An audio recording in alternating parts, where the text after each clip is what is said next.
బహుశా రకరకాల పరిస్థితులను బట్టి నువ్వు కూడా నిరుత్సాహం కృంగుదలతో ఉన్నావేమో. ఇంక ఈ సేవ చేయలేను, ఈ సంఘములో ఉండలేను, ఇక ఆత్మీయంగా కొనసాగలేను, ఈ క్రీస్తు కొరకు నేను సాక్షిగా ఉండలేను, ఇంక మా ఇంట్లో నాకు అంత పోరాటాలు ఉన్నాయి, మా ఇంట్లో నేను ఒక్కడే రక్షించబడినా, ఇంకోరు రక్షించబడలేదు, కనుక ఇది నేను ఎదురీదలేను, ఇంక ఇవన్నీ అయ్యే పనులు కాదు, మానేస్తాం.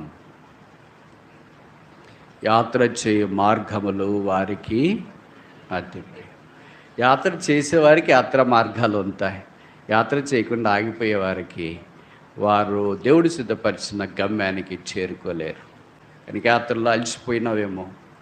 అలసట రావడం సహజమే, బాధ రావడం సహజమే, నిరుత్సాహం రావడం సహజమే, ఇంక నేను ముందుకు సాగలేనని అనుకోవడం సహజమే. ఇవన్నీ వస్తేనే నువ్వు ఉన్నట్లు, మార్గం రేసులో ఉన్నట్లు. ఇవన్నీ ఏమి లేకుండా నేను కూడా రేసులో ఉన్నానంటే బయట ఆడియన్స్ మధ్యలో కూర్చొని చప్పట్లు కొడుతున్నట్టు, భలే పరిగెత్తున్నారు, పరిగెత్తండి పరిగెత్తండి పరిగెత్తండి అని చప్పట్లు కొడుతున్నట్టు. పరిగెత్తేవాడికి తెలుస్తుంది లోపల ఎంత కష్టము, ఎంత ఇబ్బంది, ఎంత ఆయాసం వస్తుంది, తర్వాత ఎంత పోటీ ఉంది అనేది తెలుస్తుంది. అందుకే పౌలు అన్నాడు, గురి యొద్దకి పరిగెత్తుచున్నా. ఓ మానవుడా, క్రీస్తు ప్రేమతో పోరాడుతూ ఆ ప్రేమ ప్రవాహంలోనికి, వలయంలోనికి రాకుండా ఇంకా దూరంగా వెళ్ళాలని కోరుతున్నావా? కీర్తనల గ్రంథం నిజ క్రైస్తవునికి సన్నిహితమైన స్నేహం, అదొక బంధం. బహుశా భాగాలు అనగా కీర్తన గ్రంథంలోని భాగాలు చదవకుండా వారి జీవితాన్ని కొనసాగించడం అర్హని మనకు పరిచయం. ఈ కీర్తన గ్రంథం అసమానమైనదని తెలియటానికి, ఎరగటానికి, గుర్తించటానికి కనీసం 5 కారణాలు మనం చెప్పవచ్చు. మొదటిది,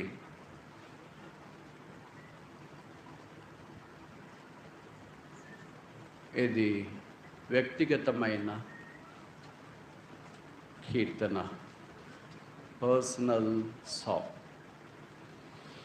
అంటే అనుభవమే ఒక కీర్తన రూపంలో వ్రాయబడింది. రెండవది, ఇది ఆరాధనతోనూ ప్రార్థన, ప్రైజ్ అండ్ ప్రేయర్, స్తుతి ప్రార్థనలతో ఇమిడించబడింది. మూడవది,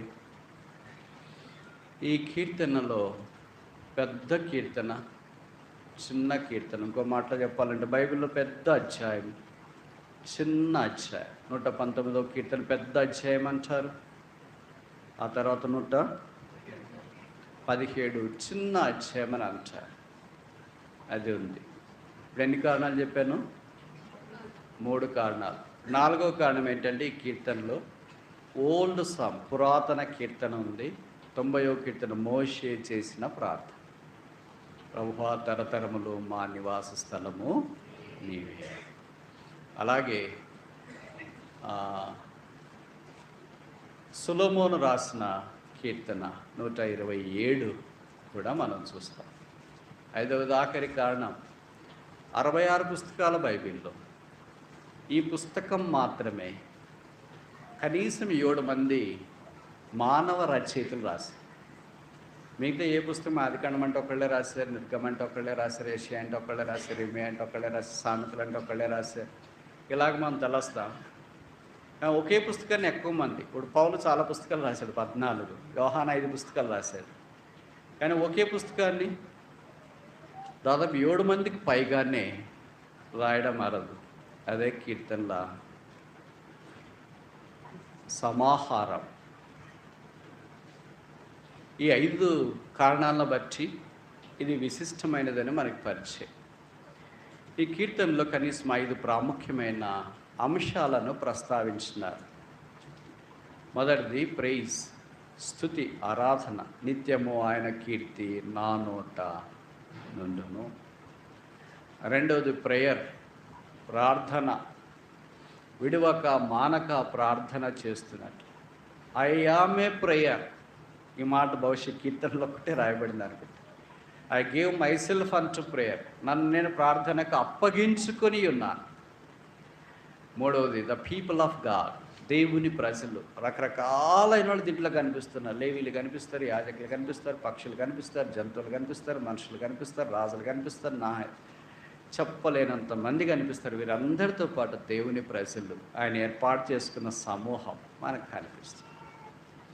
నాలుగవది టాక్స్ అబౌట్ అ ప్లేస్, ఒక స్థలాన్ని గురించి మాట్లాడుతుంది. అది ప్రభు ఏర్పాటు చేసుకున్న స్థలం, అదే మందిరం యొక్క స్థలం, అదే దేవుడి నివాస స్థలం, అది ఆయన మందసం ఉంచబడే స్థలం. అది ఎఫ్రతాలో ఉందని అంటిమి, ఆయూరు పొలంలో ఉందని అంటిమి.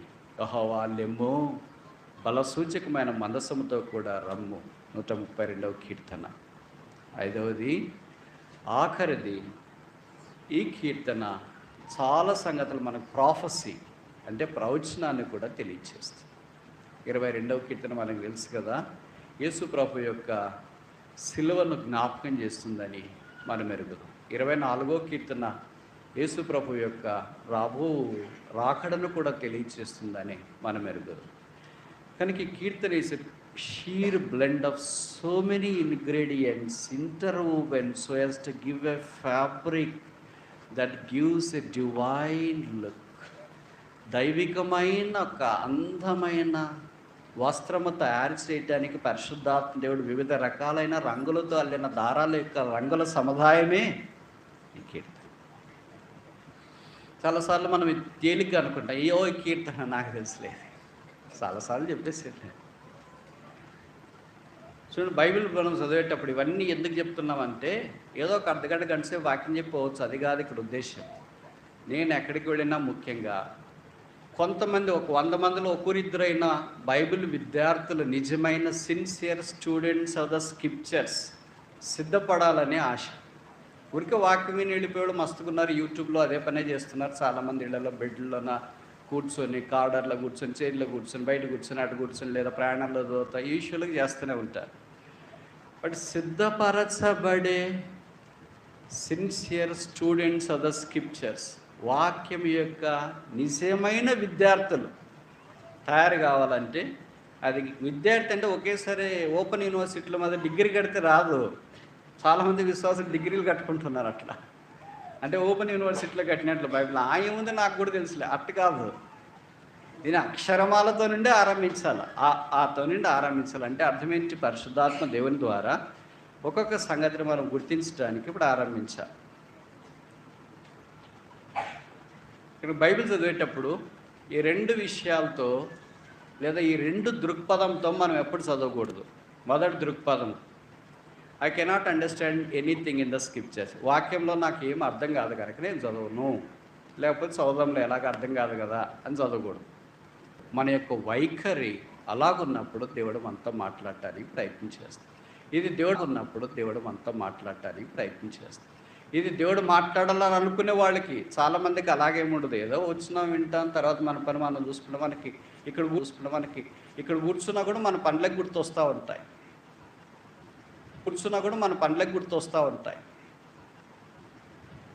84వ కీర్తన దేవుని యొక్క నివాస స్థలాన్ని, మందిరాన్ని మన జ్ఞాపకం చేస్తుంది. ఈ కీర్తన కోరహు కుమారులు రాశారని మనకు పరిచయం. కోరహు తిరుగుబాటు చేసినవాడు, కానీ ఆయన గర్భంలో నుండి వచ్చిన కుమారులు ఆత్మీయులుగా మారారు. మామూలుగా తెలుగులో ఒక సామెత ఉంది, పండిత పుత్ర పరమసుంట అని.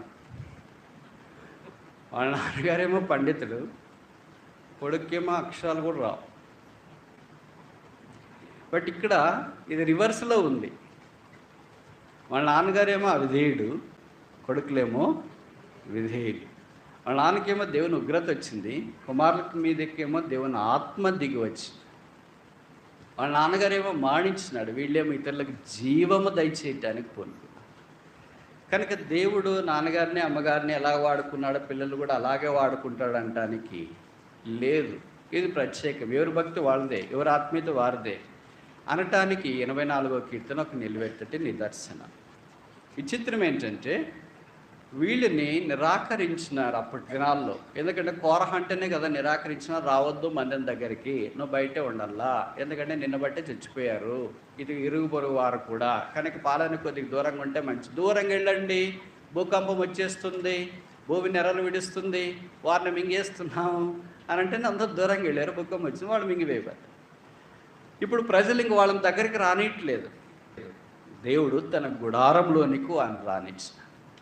ఆ సందర్భాన్ని పురస్కరించుకొని వారి హృదయం తన్మయంతో ఉప్పొంగి 84వ కీర్తన రాశారు. యెహోవా నీ నివాసాలు ఎంత రమ్యము. మేము ఎవరి నివాసానికి పోలేము, ఎవరింటికి పోలేము, కానీ నీ ఇంటికి రాగాలి. ఎవరింటికైనా పిలిస్తే పోవచ్చేమో, అది కూడా బయట ఎక్కడో కూర్చోబెడతారు. ఆ తర్వాత మనకి చేయాల్సిన మర్యాదలు ఏదో చేసి పంపించేస్తారు.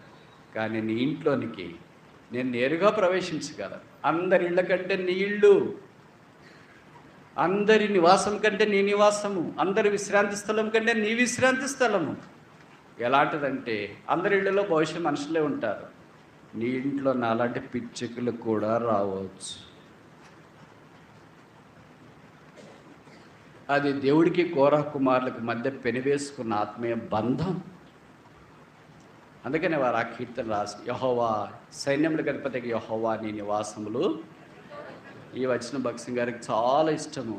అందుకని హెబ్రోన్ గోడలకు బయట దారమ్మడి పోతూ ఉంటాం కదా వై జంక్షన్కి, అందరికీ పాతకాలంలో కాన్వకేషన్కి వచ్చిన వాళ్ళకి తెలిసింటుంది. అక్కడ బయట పెద్దగా రాసింది కాంపౌండ్ వాళ్ళకంతా, పైన అదే రాసి యెహోవా నీ నివాసములు ఎంత. బయటికి రమ్యంగా కనిపించకపోవచ్చు, కానీ లోపల రమ్యంగా కనిపిస్తుంది. అందుకే ప్రత్యక్ష గుడారం మోషే దినాల్లో బయటికి రమ్యంగా కనిపించట్లేదు. ఎందుకంటే అది బ్యాడ్ గడ్ స్కిన్, సముద్ర వత్సల తోడుతో పెట్టారు. ఏదో నెమలికలతో అల్లితే అందంగా కనిపిస్తుంది, కానీ సముద్ర వత్సల తోడుతో పెడితే బయటికి ఎలా కనిపిస్తుంది రమ్యంగా? లోపల కడితేనే కనిపిస్తుంది. అలాగే దేవుని మందిరము, దేవుని ప్రజలు, దేవుని సంఘము బయటికి అసహ్యంగానే కనిపిస్తుంది, నిరాకారంగానే కనిపిస్తుంది, శూన్యంగానే కనిపిస్తుంది, అందవిహీనంగా కనిపిస్తుంది, ఆకర్షణ లేకుండా కనిపిస్తుంది. అయితే ఎవరు లోపలికి ప్రవేశిస్తారో వానకోవిల వలె, పిచ్చుక వలె వారికి నివాసం ఉంది. ఈ 12 వచనాల కీర్తన 3 భాగాలుగా ఈ కీర్తనకారులు రాశారు. ఒక్కొక్క భాగం 4 వచనాలు. ఎలాగ చెప్తారు మీరు? అలాగంటే 4 వచనాల తర్వాత పదం, కీర్తనలో మాత్రమే కనపడే పదం ఒకటి ఉంటుంది, 2 అక్షరాల పదం. ఏంటది? సెలా. 4 వచనాలు చూడండి. 84వ కీర్తన,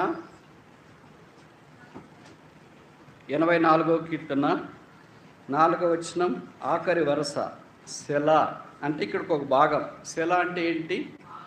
పాస్ అండ్ థింక్. పాస్ అంటే మీకు తెలుసు కదా, ఇప్పుడంతా మొబైల్ ఫోన్ వాడుతుంటారు. అంటే కొద్దిసేపు ఆగండి అని. ఆరెంజ్ లైట్ ట్రాఫిక్లో వెళుతున్నప్పుడు, ఇది రెడ్ కాదు గ్రీన్ కాదు, పూర్తిగా ఆగండి అని చెప్పట్లేదు, దూసుకొని పోండి అని కూడా చెప్పట్లేదు. తర్వాత 2వ భాగం 8వ వచనం, యెహోవా సైన్యములకు అధిపతికి దేవా నా ప్రార్థన ఆలకించుము, యాకోబు దేవా సెలామల. కనుక ఈ 2 భాగాల్లోనూ అయిపోయిన తర్వాత ఆగి చదవండి. విచిత్రం ఏంటంటే ఈ 3 భాగాలు, మొదటి 4 వచనాలు, తర్వాత 4 వచనాలు, తర్వాత 4 వచనాలు, ప్రతి భాగములోనూ ఒక ధన్యతను గురించి మాట్లాడుతూ వచ్చినాడు కనీసం. అవే చూసి ముగించడానికి ప్రయత్నం చేస్తాం. మొదటి 84వ కీర్తన 4వ వచనం, నీ మందిరమునందు చాలు నివసించువారు. కనుక మొదటి మందిరంలో విజిటర్స్గా వస్తామా, డ్వెల్లర్స్గా వస్తామా? విజిటర్స్ అంటే అప్పుడప్పుడు గుడ్ ఫ్రైడేకి, ఈస్టర్కి, క్రిస్మస్కి, వాచ్ నైట్ సర్వీస్కి విజిటర్స్ అంటే సందర్శకులు. ఆదివారం పూట వచ్చేవాళ్ళు, వాళ్ళు విజిటర్స్గా ఉంటారు. డ్వెల్లర్స్ అంటే ఇప్పుడు ఇంట్లో వాళ్ళు ఉంటారు, ఉదయం నుండి ఆఫీస్కి వెళ్ళిన తర్వాత మళ్ళీ సాయంకాలం వస్తారు. లేదా కొన్నిసార్లు కొంతమంది ఉద్యోగం ఒక దగ్గర, ఇల్లు ఒక దగ్గర ఉంటుంది. ఒక 4-5 రోజులు ఉద్యోగం చేసే దగ్గర ఉన్న తిరిగి వారాంతములో వాళ్ళ ఇంటికి వస్తూ ఉంటారు. వాళ్ళని ఏమంటారంటే నివాసము చేయవారు. దేవుని సన్నిధిలో విశ్వాసులు అలాగే నివాసము చేయవారుగా, డ్వెల్లర్స్, నివసించేవారిగా ఉండాలని దేవుని యొక్క అభీష్టం. అది చాలామంది కోల్పోయారు ఆ దినాల్లో. ఈ కోరా కుమారులు అంటారు, మేము అలాగే నివసించాలని అనుకున్నాము, కానీ మాకు అంత అవకాశం ఇస్తే ఎంత బాగుండు. కానీ మాకింటే అవకాశం ఎలాంటి వాళ్ళకి వచ్చిందో తెలుసా? పైన రాశారు చూడు, 3వ వచనం, సైన్యములకు అధిపతికి యెహోవా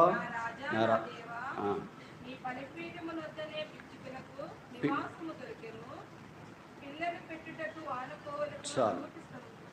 these are considered to be the simple humble birds. పక్షి జాతిలో చాలా సామాన్యమైనది పిచ్చుక, చాలా తేలికైంది, ఇంతకంటే తేలికైంది లేదు. ఇంతకంటే తక్కువ ధరకు ఉండేది ఏం లేదు. ఈ తక్కువ ధరకు ఉండేది ఎక్కడో ఉండాల్సింది ఎక్కడికి వచ్చింది?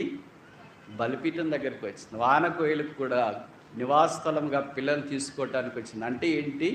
ఈ పిచ్చుక వానకోయిలు లాంటిది బయట నివాస స్థలం లేదో, ఆశ్రయం లేదో, గాలైనా ఎండైనా ఏదో చెట్టు దగ్గరికి వెళ్ళాలా, చిన్న గూడు అల్లుకోవాలా, అక్కడే ఉండాలా, ఏదో వంకల్లోకి వెళ్ళాలా, వాగుల్లోకి వెళ్ళాలా, అరణ్యంలోకి వెళ్ళాలా, కొండల దగ్గర వెళ్ళాలా, ఏదో చెట్లను ఆధారం చేసుకొని ఉండాలి. ఇప్పుడు చెట్లను ఆధారం చేసుకోవాల్సిన పని లేదు, అరణ్యం దగ్గరికి వెళ్ళాల్సిన పని లేదు, వంకల వాగల దగ్గరికి వెళ్ళాల్సిన పని లేదు, కొండల గుట్టల దగ్గరికి వెళ్ళాల్సిన పని లేదు. నేరుగా నీ బలిపీఠం దగ్గరికి వస్తున్నాయి. అంటే అర్థం ఏంటంటే, నీ సన్నిధి పక్షులు, పిచ్చుకలు, వానకోయిల లాంటి సామాన్యమైన వారికి కూడా యాక్సెస్ అందుబాటులో ఉంది. ఉచితం. విజిటింగ్ అవర్స్ అని ఉంటుంది. కొంతమంది మీకు తెలుసు కదా, పెద్ద ఆఫీసర్లు ఉంటారు అనుకోండి, బయట బోర్డు పెట్టింటారు సందర్శించే వేళలు. డాక్టర్స్ ఉంటారు సందర్శించే వేళలు, రాజకీయ నాయకులు సందర్శించే వేళలు.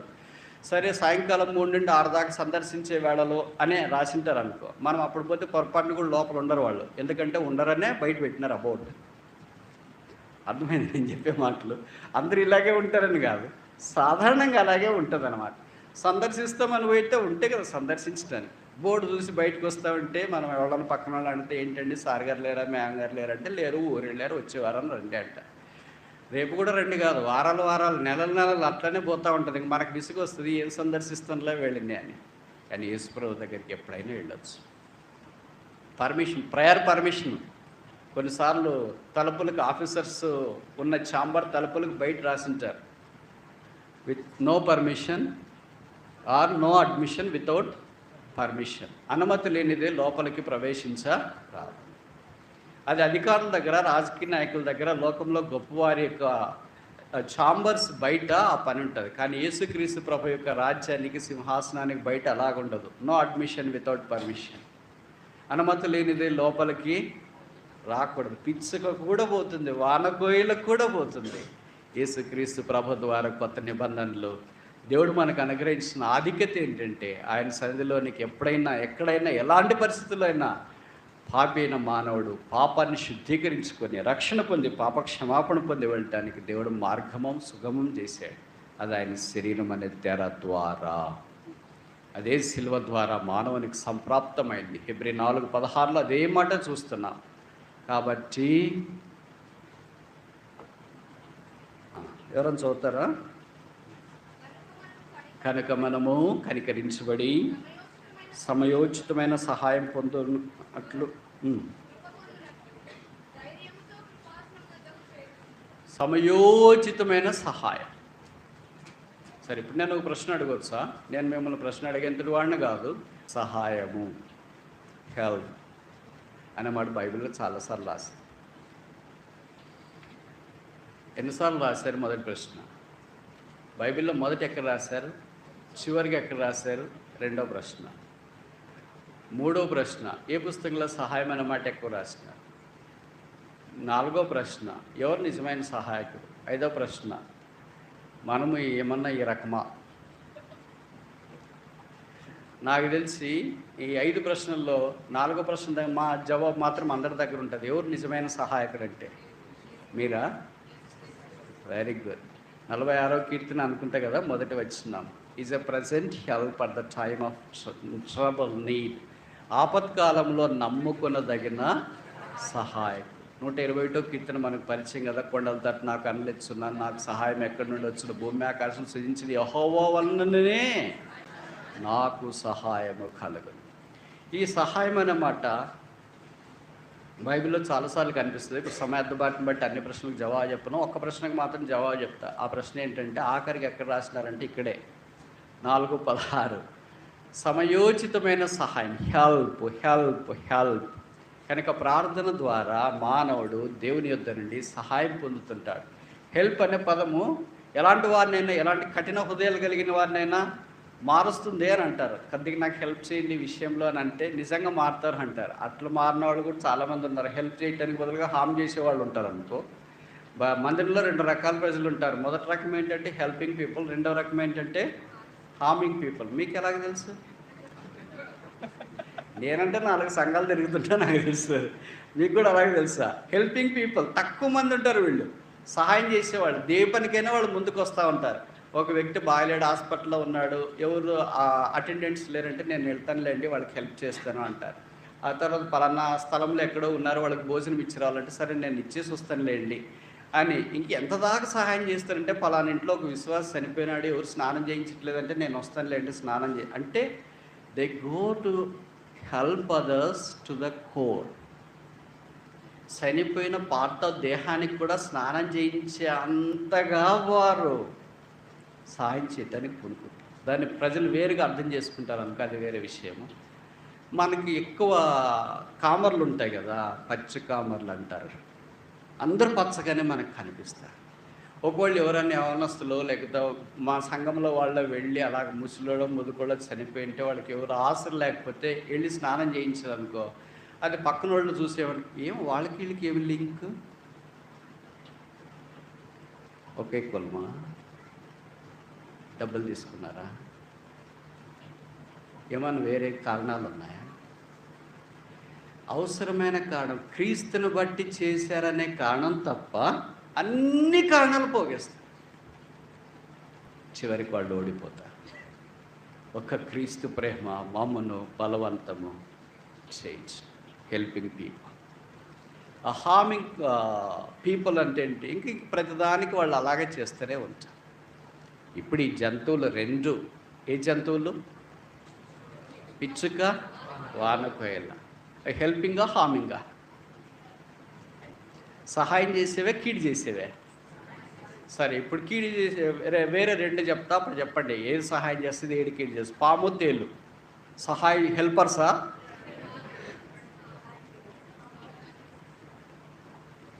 నీ మందిరంలో నీ బలిపీఠం యొక్క పాము తేళ్ళు ఉన్నాయి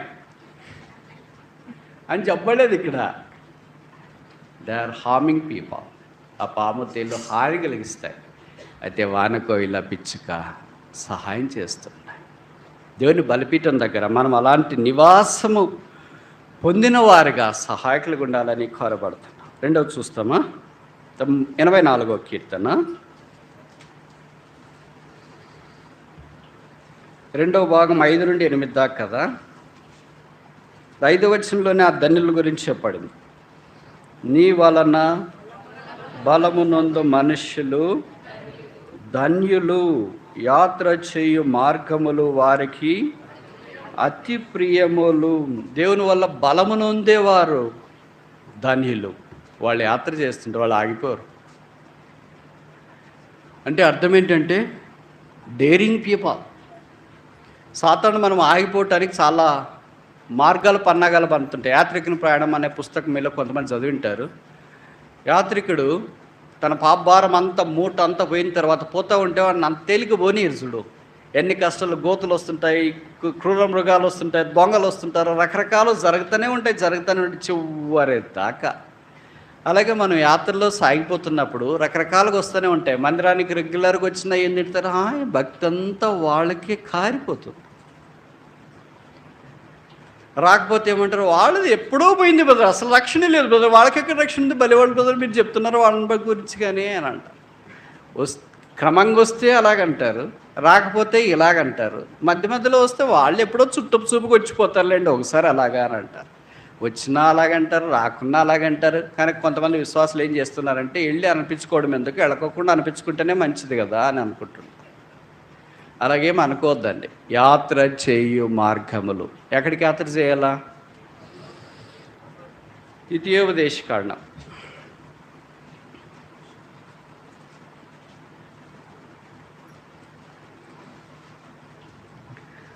12వ అధ్యాయం 5వ వచనం. Deuteronomy chapter 12 verse 5. ఈ దేవుడైన యెహోవా ఈ సమస్త గోత్రములలో తన నామమును స్థాపించుకొనుటకు నివాస స్థానముగా ఏర్పరచుకొను స్థలమును వెతికి అక్కడికి యాత్రలు చేయును. ఎక్కడికి? దేవుడు ఏర్పరచుకున్న స్థలం దగ్గరికి. పాత నిబంధనలో యెరూషలేము కావచ్చు, బేతేలు కావచ్చు, బేర్షెబా కావచ్చు, అలాగే రకరకాల స్థలాలు పాత నిబంధనలో కావచ్చు. కొత్త నిబంధనలో we are not place centered but person centered. మనకు ఒక స్థలం కాదు కేంద్రం, వ్యక్తి. అందుకే మత్తయి 18:20లో ఎక్కడ 2-3 నా నామమున చేరువతారో అక్కడ నేను, అక్కడికే యాత్రలు చేయవలను. ఎక్కడికి? Very good. తెలుగు వచ్చిన వాళ్ళు చెప్పండి, ఇంగ్లీష్ వచ్చిన వాళ్ళు వద్దులేండి. ఎక్కడికి? ఎక్కడ ఇద్దరు ముగ్గురు నా నామమున కూడియుందురో అంటే సహవాసం, అంటే దైవ సంఘం, దైవ సన్నిధి, దేవుని యొక్క మందిరం, అక్కడికే. అలాగే పరలోకము వైపు మన యాత్ర మనం సాగిస్తున్నాం కనుక ఆగిపోకూడదు. సాగిపోయేవారుగా అంటే ఈ లోకంలో ఈ సాగిపోవటానికే కదా ధైర్యం కావాల్సింది. లేకపోతే చాలాసార్లు మనకు ఆగిపోవాలనిపిస్తుంది చూసి, పరిస్థితులను చూసి, బాధలు, కన్నీరు, దుఃఖము, వేదన ఇవన్నీ చూసి ఏమనిపిస్తుంది అంటే ఇంత బతికినాము ఇప్పటిదాకా, మళ్ళీ ఇది ఇలాగ కొనసాగించాలంటే కష్టం అనిపిస్తుంది, ఇంకా నాకు చేత కాదు. ఇప్పుడు నేను కొన్ని ప్రశ్నలు అడుగుతాను, నేరుగా సూటిగా జవాబు చెప్పండి. ఇంతదాకా క్రీస్తు కొరకు నేను ప్రయాణం చేస్తూ వచ్చినాను, ఇప్పుడు చేయడం నాకు చేత కాదు అని మీకు ఎప్పుడైనా అనిపించిందా? అనిపించిన వాళ్ళు చేయొద్దండి. Very good. అనిపించలేదంటే మీరు యాత్ర ఎప్పుడో మానేసింటారు అని అర్థం. బాధ ఎవరికి తెలుస్తుంది? ముళ్ళు గుచ్చుకున్నవానికి తెలుస్తుంది. ఇంజెక్షన్ నొప్పి ఎవరికి తెలుస్తుంది? ఇంజెక్షన్ వేసుకున్న వాళ్ళకి తెలుస్తుంది. రోగం యొక్క తీవ్రత ఎవరికి తెలుస్తుంది? రోగికే తెలుస్తుంది. ప్రయాణం యొక్క కష్టాలు ఎవరికి తెలుస్తాయి? ప్రయాణం చేసేవాడికి తెలుసు. ఇక్కడ కూడా కూర్చొని ఆ యాత్ర ఎలాగ జరిగేసిందండి, భలే జరిగిందన్న. కాశ్మీర్ మొదలుకొని కన్యాకుమారి దాకా భలే యాత్ర చేసేసి వచ్చారండి, చిల్లిగా కూడా ఖర్చు పెట్టుకోకుండానంటే యాత్రకు పోయిన వాళ్ళకి తెలుస్తుంది. వాటర్ బాటిల్ పట్టుకొని, భోజనం పట్టుకొని, బ్యాగులు పట్టుకొని, ట్రైన్లో టికెట్ లేక టాయిలెట్ దగ్గర పడుకొని, ఆ బస్సుల దగ్గర ఇట్ట పోయిన వాళ్ళకి వచ్చిన తర్వాత అడగండి యాత్ర ఎలా ఎదురు ఏం చేస్తామండి, ఒళ్ళు హోనమైపోయింది, యాత్ర ఏ వద్దనిపించిందండి అంటారు ఒక నెల 2 నెలలు. తర్వాత ఏమంటారు? మళ్ళా పోవాలా.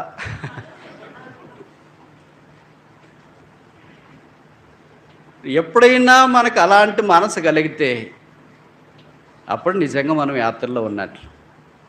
అలాగ అనిపించకపోతే మనం యాత్ర ఆపేసామేమో అని. కాదంటారా? ఏలి అన్నాడు, ఇంత మట్టుకు చాలు, ఇక నేను వచ్చేస్తాను, నన్ను నువ్వు తీసుకో. మనకు అలాగ అనిపించట్లేదంటే ఇంక చాలులే, ఇంకేమి ఆత్మీయంగా ఉందండి. అర్థం ఏంటంటే మనం పోరాడట్లేదు, లోకము రాజీ పడిపోయించాం, ప్రవాహంలో కొట్టుకొని పోతూ ఉంటాం. నిజంగా నిజమైన క్రైస్తవునికి ఎప్పుడు ఫ్రిక్షన్ ఉంటుంది, పోరాటం ఉంటుంది, సంఘర్షణ ఉంటుంది. ఎంత ముందుకు దూసుకొని పోవాలని అనుకుంటే అంత తోసేసేటట్టు ఉంటుంది. నీళ్ళలో ఇది చేపను చూడండి, చేప ఎంత ముందుకు వెళ్ళాలనుకుంటే అలా కూడా అంతే ఉధృతితో దాన్ని వెనకదోయాలని ప్రయత్నం చేస్తుంది. కానీ నీళ్లు చేపను ఓడించడానికి చేసే ప్రయత్నం ఏది సఫలం కాదు, ఎందుకంటే దాని పేరే చేప. అలాగే విశ్వాసిని ఓడించడానికి సాతాను వేసే ఏ జిత్తులు, ఏ పన్నాగాలు, ఏ కుయుక్తులు, ఏ కుట్రలు, ఏ కుతంత్రాలు తాత్కాలికంగా పనిచేస్తున్నట్లు అవి అనిపించవచ్చు, కానీ అవి నిర్వీర్యమైపోతాయి. ఎందుకంటే ఆ వ్యక్తి యేసుప్రభు యొక్క రక్తం ద్వారా కడగబడ్డాడు, విజయభూమి మీద నిలవబడ్డాడు.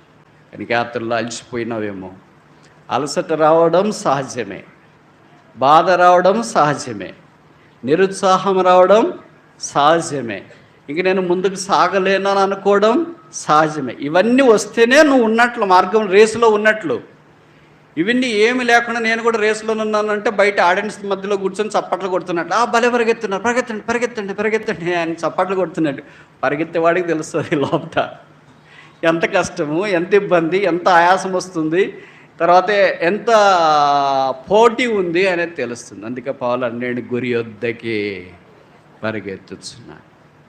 దేవుని జనమా, సంఘమా, బహుశా రకరకాల పరిస్థితులను బట్టి నువ్వు కూడా నిరుత్సాహం, కృంగుదలతో ఉన్నావేమో. ఇంక ఈ సేవ చేయలేను, ఈ సంఘంలో ఉండలేను, ఇక ఆత్మీయంగా కొనసాగలేను, ఈ క్రీస్తు కొరకు నేను సాక్షిగా ఉండలేను, ఇంక మా ఇంట్లో నాకు అంత పోరాటాలు ఉన్నాయి, మా ఇంట్లో నేను ఒక్కడే రక్షించబడినా, ఇంకోరు రక్షించబడలేదు, కనుక ఇది నేను ఎదురీదలేను, ఇంక ఇవన్నీ అయ్యే పనులు కాదు, మానేస్తాం. యాత్ర చేయు మార్గములు వారికి అతిథి. యాత్ర చేసేవారికి యాత్ర మార్గాలు ఉంటాయి, యాత్ర చేయకుండా ఆగిపోయేవారికి వారు దేవుడు సిద్ధపరిచిన గమ్యానికి చేరుకోలేరు. మూడో చూసి ముగిస్తామా? 84వ కీర్తన, Psalm 84 verse 12, 12వ వచనం, 84:12. చాలు. 84వ కీర్తనలో ఇప్పుడు మొదటి సెషన్లో మనం ఏం చూడటానికి ప్రయత్నం చేసినామంటే 12 వచనాలు ఉన్నాయి. 4 వచనాలు ఒక్కొక్క భాగం. ఒక్కొక్క భాగము తర్వాత సెల అనే పదం 2 సార్లు కనిపిస్తుంది. ఒక్కొక్క భాగములో ధన్యులు అనే మాట కనీసం ఒక్కసారన్నా రాయబడింది అని మనం చూసినాం. దాని గురించే చూడటానికి ఆరంభించినాం. మొదటి భాగములో ఒక ధన్యత చూచినాము, నివసించువారు, నీ మందిరమందు నివసించువారు ధన్యులు. రెండో భాగములో నీ యందు బలం పొందువారు ధన్యులు, వారు యాత్రా మార్గంలో అతి ప్రియంలో అని మనం చూసినాం. ఇప్పుడు మూడవది ఆఖరి ధన్యత. దీంట్లో 12వ వచనంలో రాయబడింది, నీ యందు నమ్మిక ఉంచువారు డిపెండింగ్ పీపుల్. మన యందు మనం నమ్మకం ఉంచితే ధన్యులు కాము. మనం వేరే వారి మీద నమ్మకం ఉంచినా కూడా ధన్యులం కాము. మనం దేవుని యందు నమ్మిక ఉంచితే ధన్యులమైతాం. డిపెండ్, ప్రభువు మీద ఆధారపడాలి. అందుకే తన ప్రియుని మీద ఆనుకుని అరణ్య మార్గం వచ్చు. ఈమె ఎవరు? పరమగీతంలో చెప్పబడింది కదా, సంచారాగమ చూపట్టు చంద్రబింబం అంత అందమును సూర్యుని ఎంత స్వచ్ఛతను కళయుగలదై ఊహిత సన్యాసం అభీకర రూపిడియగు ఈమె ఎవరు? ఆశ్చర్యపోతున్నారు. అరణ్యంలో నుండి అమ్మాయి రావడం ఏంటి? ఎంత అందంగా వస్తుంది, ఎంత చక్కగా సిద్ధపడి వస్తుంది. కనుక సంఘం అనే వధువు కూడా ఈ లోకం అనే అరణ్యంలో తను తాను సిద్ధపరచుకుని వెళుతున్నప్పుడు ఈమె ఎవరు, ఈమె ఎవరు, ఈమె ఎవరు, who is this, who is this, who is this church, ఈ విశ్వాసం ఎవరు, ఈ విశ్వాసుల కుటుంబం ఎవరు, ఈ సంఘం ఎవరు, ఈ సంఘం ఎవరు అన్నట్లుగా అబ్బురపడేటట్లుగా సులమెత్తి ఇతరులకు ఆకర్షణీయంగా కనిపించినట్లు దేవుని యొక్క సంఘము దైవత్వములో క్రీస్తు వైపు ఇతరులను ఆకర్షించినట్లుగా కనపడాలి. విషాదకరమైన సంగతి ఏంటంటే, ఇలాగ దేవుని మందిరంలో మనం ఉండటానికి బదులుగా మొదటిదేంటి, డ్వెల్లింగ్ పీపుల్, నివసించే వారిగా ఉండటానికి బదులుగా డేరింగ్ పీపుల్, యాత్ర చేయటానికి సాహసించే ప్రజలుగా ఉండకుండా, మూడోది డిపెండింగ్ పీపుల్, ఆయన మీద నమ్మకం ఉండే వారిగా ఉంచకుండా, ఇవన్నీ భవిష్యత్తు మనం దూరం అయిపోయామేమో. ఇంకా అలాగే నడుస్తున్నట్లు, అలాగే లాగుతున్నట్లు అనిపిస్తుంది ఈ బండిని. ఎంత కష్టంగా ఉంది ఈ జీవితము. మీరు అనుకుంటారు కుటుంబంగా ఉంటే కష్టం, కానీ ఒకళ్ళే ఉంటే ఏం కష్టం లేదని. ఒకళ్ళే ఉన్నవాళ్ళు అనుకుంటారు కుటుంబంగా ఉంటేనే బాగుంటుంది, ఒకళ్ళే ఉంటే కష్టమా అని. ఇలాగా చెట్టుకి తగినట్లు గాలి ఉంటుంది. మీ కదిరి దగ్గర ఉండే మర్రెం అదేంటి, ఆ తిమ్మమ్మ మర్రిమానికి కష్టాలు ఉన్నాయి. మీ మందిరం ఎదురుగుండే చెట్టుకు కూడా కష్టాలు ఉన్నాయి. దానికి ఉండే కష్టాలు వేరే, దీనికి ఉండే కష్టాలు వేరే. విశ్వాసులు కూడా రకరకాల మనుషులు ఉండవచ్చు. ఎవరి కష్టాలు వాళ్ళకున్నాయి, ఎవరి బాధలు వాళ్ళకున్నాయి, ఎవరి ఇబ్బందులు వాళ్ళకున్నాయి. కానీ మనకి ఎలాగ అనిపిస్తుంది అంటే, మిగతా వారి కష్టాలన్నీ వాళ్ళకు టానిక్ మాదిరి అనిపిస్తాయి, మన కష్టాలన్నీ మనకి సేదు గుళికల మాదిరి అనిపిస్తాయి. ఇతరుల కష్టాలన్నీ మనకి ఎలాగ అనిపిస్తాయి అంటే థర్మకోల్ మాదిరి అనిపిస్తాయి. మన కష్టాలు మాత్రం మనకు సీసం మాదిరి అనిపిస్తూ ఉంటాయి.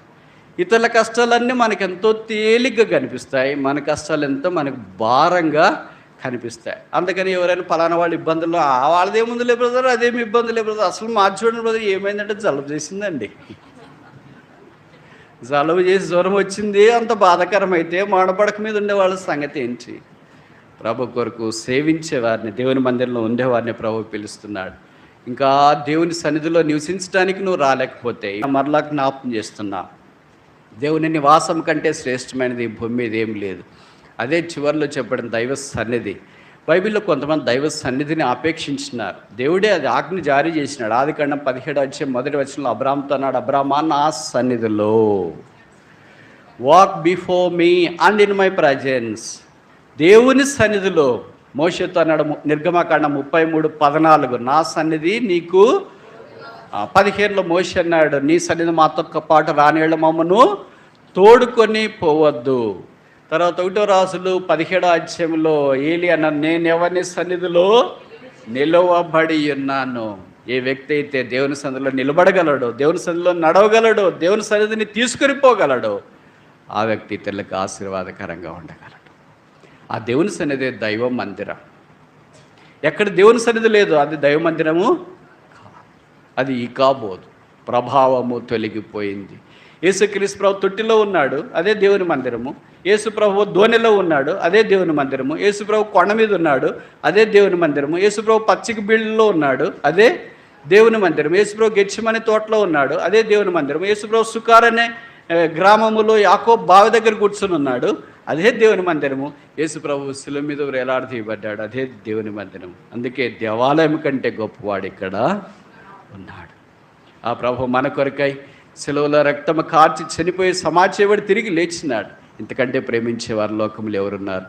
యేసు ప్రభు యొక్క ప్రేమను గురించి, త్యాగాన్ని గురించి, కాడను గురించి, కనికరాన్ని గురించి వినడం మంచిదే, తెలుసుకోవడం మంచిదే, కానీ జీవితంలోనికి ఆహ్వానించడం శ్రేష్టం. యేసు నిన్ను ప్రేమిస్తున్నాడు. నీ కొరికే మానవుడికి భూమి మీదకి దిగి వచ్చినాడు. కొంతమంది అంటారు కదా, దేవుడేంటి మానవుడిగా రావడం ఏంటి, అలాగొచ్చాడు మీరు చెప్పండి అని అంటారు.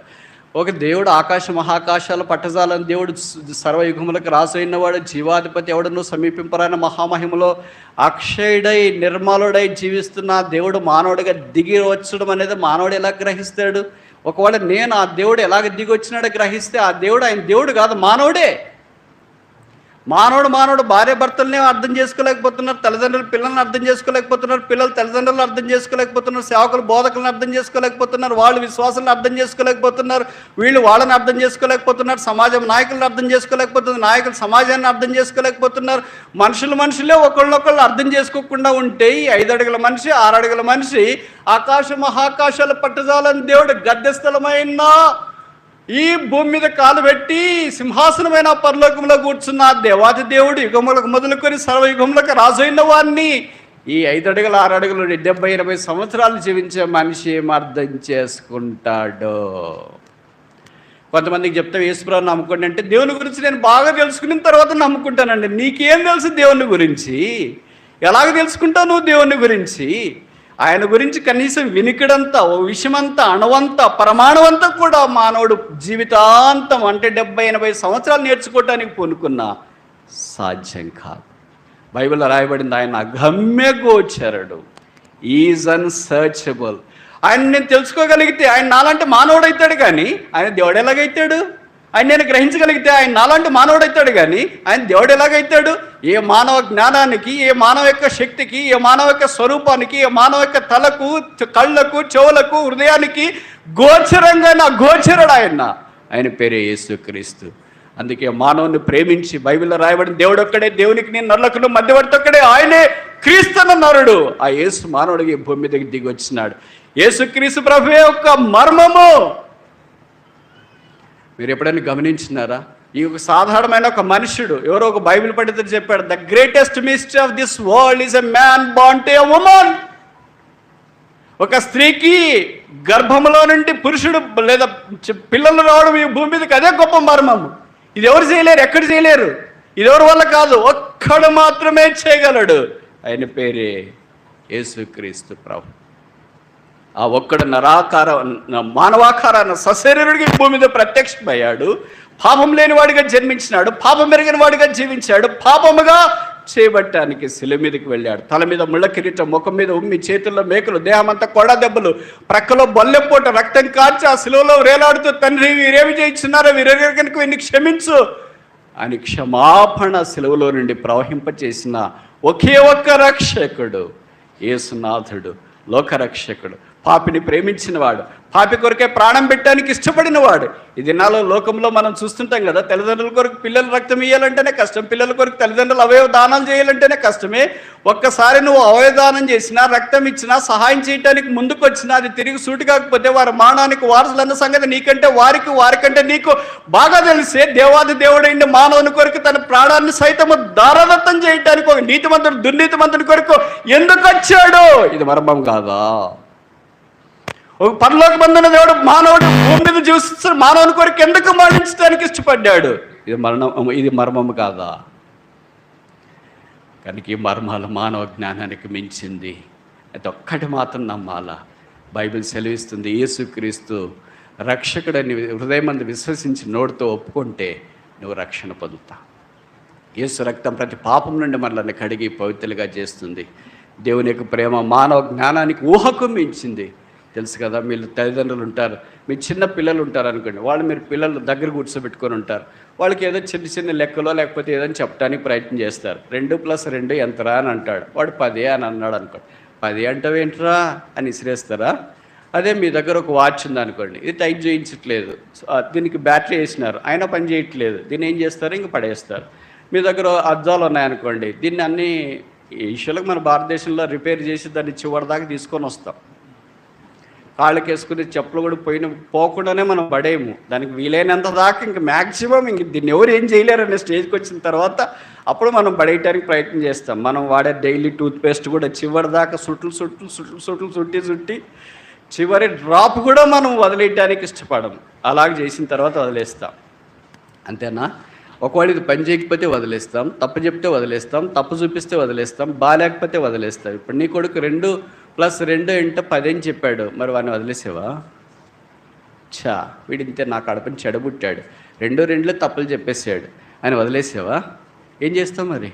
దగ్గర కూర్చోబెట్టుకుని 2 అంటే 10 కాదు నాన్న, ఇదిగో ఇక్కడ 2 ఉన్నాయి చూడు, ఇది 2 ఉన్నాయి, ఇట్లనో 1 2 ఆయన మనకి చెప్పి బుద్ధి చెప్పి తర్వాత ఏంటి చక్కగా ప్రోత్సహించి మొత్తానికి అంత కరెక్ట్ అనిపించేటట్లు అది ఎంత టైం తీసుకున్నా 1 గంట అయినా 2 గంటలైనా విద్యాబుద్ధులు నేర్పడానికి నువ్వే ప్రయత్నం చేస్తావు. ఎందుకని అలాగా?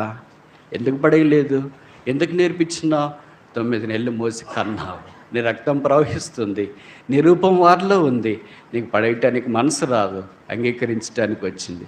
ఒక మానవుడు 9 నెలలు మోసి కన్నా తన కుమార్తెను మాంసపు ముద్దను పొరపాటు చేసినప్పుడు త్రోసివేయక, పారవేయక, బయట నిరాకరించక, తృణీకరించక, హక్కును చేర్చుకుని హత్తుకోవటానికి ఇష్టపడితే, దేవుడు తన రూపంలో మానవుని తయారు చేసిన తర్వాత మానవుడు తప్పులు చేసి పొరపాట్లు చేసి పాపాన్ని బట్టి దేవుడికి దూరం అయిపోయినప్పుడు ఆ మానవుని దేవుడు విసర్జించడానికి ఇష్టపడలేదు, కానీ ఆ మానవుని తప్పును క్షమించడానికి, కడగటానికి, శుద్ధీకరించడానికి ఆయనే మానవుడిగా దిగి వచ్చి రక్తము కార్చి చనిపోయి సమాధి చేయబడి తిరిగి లేచాడు. ఇంతకంటే ప్రేమించేవారు ఎవరున్నారు?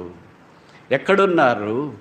నిస్వార్థమైన ప్రేమ, జ్ఞానమునకు మించిన ప్రేమ, తెలివికి మించిన ప్రేమ, నోటికి అందని ప్రేమ, హృదయానికి గోచరం కాని ప్రేమ, మనుషులు గుర్తించలేని ప్రేమ, మనుషులందరి ప్రేమ కంటే ఇంకా అధికమైన ప్రేమ, సముద్రగాధ జలములో ఆర్పజాలని ప్రేమ, యేసుక్రీస్తు యొక్క ప్రేమ ప్రవాహము యెరూషలేముకు వెలుపట కల్వరి కొండ మీద పైనుండి ఈ యేసుక్రీస్తు ప్రభు వారిని దేవుడు అంగీకరించిన తర్వాత కింద నుండి పైకి ఆ ప్రేమ ప్రవాహం మండుతుంటే ఆర్పాలని సాతాను ప్రయత్నం చేసి భారతదేశంలోని అగ్నిమాపక దళాలన్నీ తీసుకుని అక్కడి నిలబెట్టి యెరూషలేముకు వెలుపట కల్వరి కొండ మీద వేలాడదీయబడి యేసుక్రీస్తు ప్రభు యొక్క ఆ శిలువలో నుండి పరలోకానికి ప్రవహిస్తున్న ప్రేమ ప్రవాహక మంటలు నార్పడానికి శతవిధాల ప్రయత్నం చేసిన ఒక్క మంటతో కూడా ఆపలేరు.